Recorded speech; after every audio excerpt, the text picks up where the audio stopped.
Son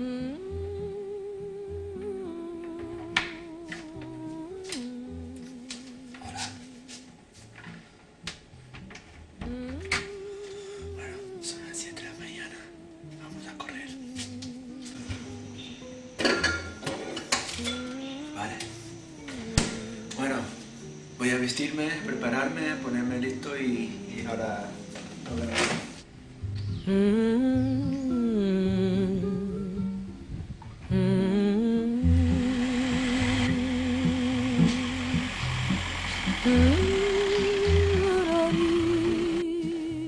Bueno, vamos para allá, que ya estoy listo. El sol está saliendo, vamos a aprovechar. ¿Siempre llevas música? Siempre llevo. Me relaja en el fondo. Necesito estar relajado para poder correr tranquilamente. Vamos para allá.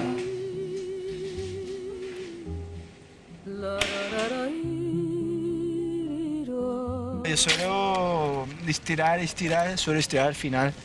Para cuando los músculos están ya muy calientes, al día siguiente pasa factura si no estiras bien. Entonces, ahora estoy calentando simplemente para empezar a correr. Empezamos.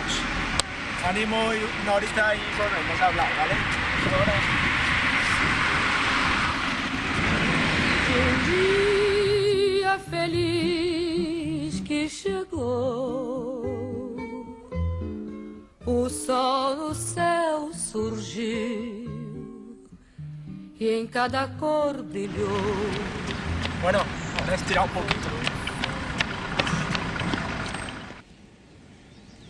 ¿Y por qué a las 8 de la mañana?